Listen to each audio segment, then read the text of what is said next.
Hey guys, welcome back to the Friday Vlog, where we discuss activity that goes on here with the BuzWeaver channel. That include things like current events, headlines that are in the news, pop culture, social media, technology, and items of interest that come up during the week that allow us to have a little bit of a dialogue. I want to thank all you guys across New Tech, as well as everyone here on YouTube for your guys' continued support. Of course, we continue to put out the shorts and community posts here on YouTube, so take advantage of checking that out. But I do appreciate all you guys have done so far here in 2024. We are so close to the election. Thank you guys for all of your continued support. All right, guys, so we start things off from the independent, but more specifically from the beginning. For all of you guys that have been here since January, make sure you hit that like button right now. And for all of those who have been around for quite some time, make sure you hit that like button to show that algorithm that content of this nature is appreciated on the YouTubes. And I find it fascinating, really, because just this week, YouTube suggested and recommended other commentators for the very first time ever. And that's not an exaggeration. That's not a sensation. I'm not sensationalizing. For the very first time this week, YouTube actually suggested and recommended other conservative commentators on my suggestions and recommended timeline. Absolutely amazing. But as we knew, it was going to be a very wild, very crazy 2024. So we're semi-revisiting some areas that were mentioned by other commentators, speaking of which, Tim Pool, Tarl Warwick, or Sticks, Hex, and Hammers, and others. And in particular here, the Civil War that has been mentioned quite some time. And as you guys know, I've never really gone into the Civil War element of it. But of course, we know the establishment uniparty and the deep state and the left have been at war across social media, where I kind of focus my stuff on, although we do cover the cultural elements, the events element, and that sort of nature, current event element. So from the independent, never mind Trump losing the election, Americans' next civil war has already started. This is how it will end. Now see, they called a potential civil war a conspiracy. That's right. That's why we're covering some of these topics, because just not even like maybe even 2 years ago, when people were mentioning potential civil war, it was considered a conspiracy. And here is the biggest one of all. From NBC News, Republicans float a quiet conspiracy theory that Biden won't be on the ballot.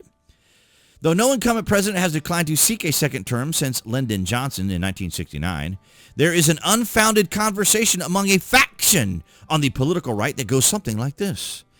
Democratic power brokers will intervene at the last minute to replace a weakened 80-year-old Biden with someone else in the party's nominee. Oh boy, that did not age very well.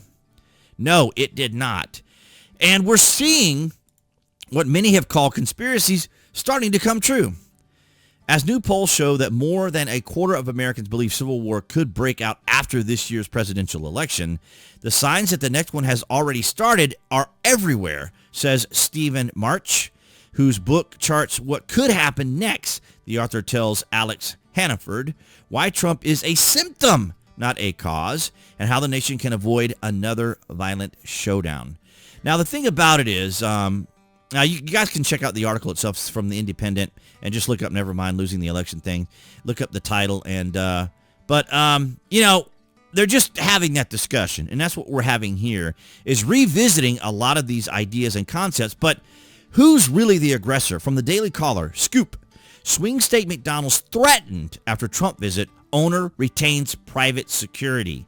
So basically, this was a campaign event, was what it was. We know it was, because there's been 2 attempts on Donald Trump's life. Why in the world would they risk ordinary, unvetted people, random people at the McDonald's going about their business? Not that people going and visiting McDonald's would be a threat, but the idea of knowing that Donald Trump would be there and then random individuals would show up trying to get in was unconscionable, considering that the man was nearly killed 2 different times, or potentially 2 different times. Well, the first time, obviously. The second time, and there were some other situations that happened near or around his properties also that could be counted, but of course you'd have to be on the other side of the party to get the attention from those. But yeah, so the guy that owned the McDonald's there where Donald Trump did his campaign event is what it was. They don't have to make a big deal out of it because, we've seen Biden and Kamala go to convenience stores and these sorts of things, and no one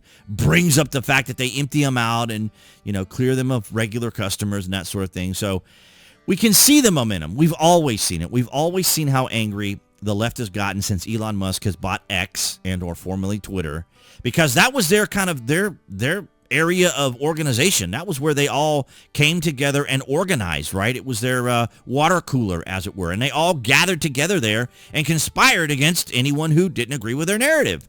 And then we have this from, who's this from? Slay, because I got my ground news aggregator thing for bias up here at the top, and it's blocking it. But anyway, Clinton strategist 𝐀𝐻𝐿𝐴 claims Trump will arrest males of color if elected, calls for armed uprising and Harris losses.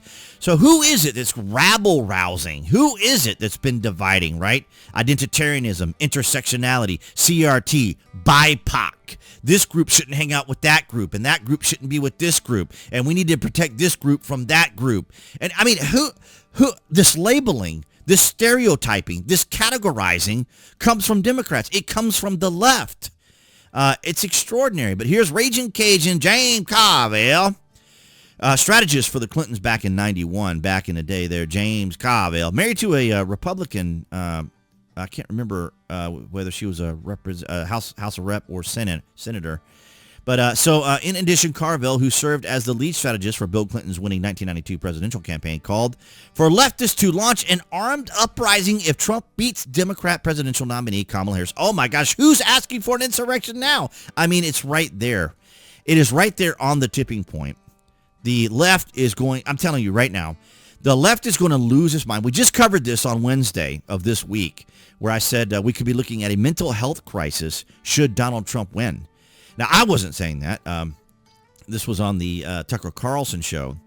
And it's extraordinary. It's absolutely extraordinary. But not only is the left having trouble going after Trump, apparently witches are complaining they can't cast spells on Trump because he has some kind of protection around him. So look at this. Ladies and gentlemen, here we're approaching Halloween.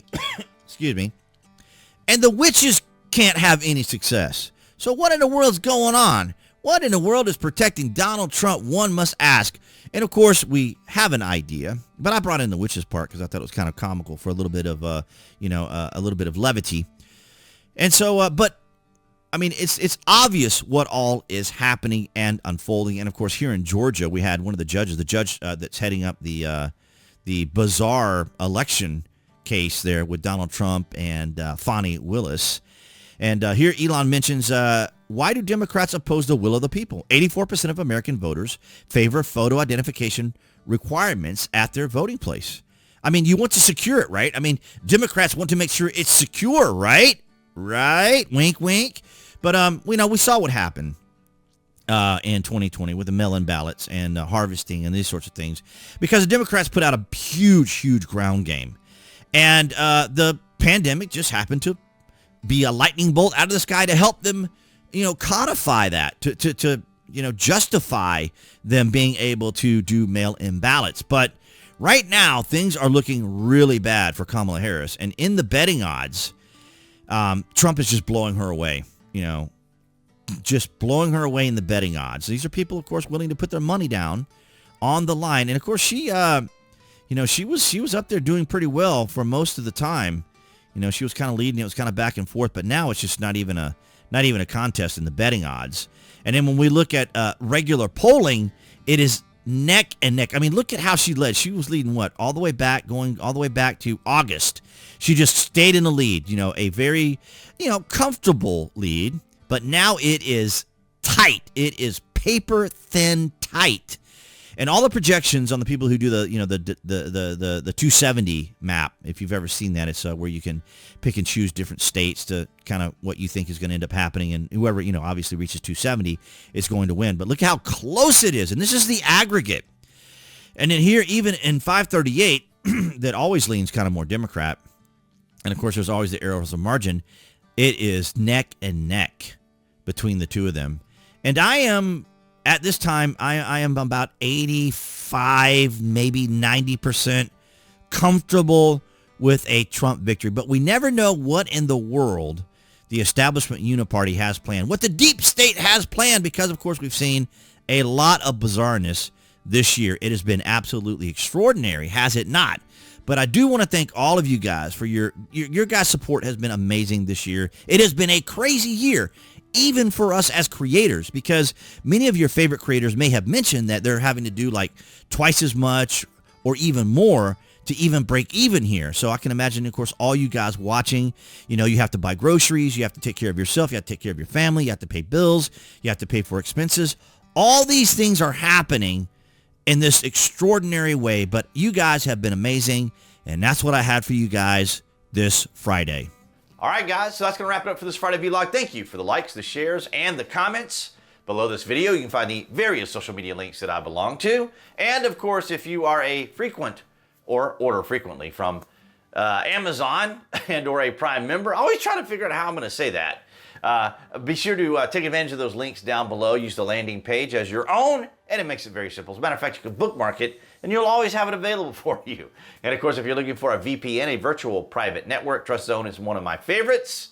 All those things help out the channel. But, of course, your guys' likes, shares, and comments have always helped contribute to the channel. And that's for everyone across New Tech as well. So thank you guys for all of your continued support. And appearing there on the screen, that would be the channel icon that you can see here on YouTube. You can click on that to subscribe as well as select notifications. That way you know when there's content here on the channel. And I'll see all you guys behind the Galaxy phone camera next week.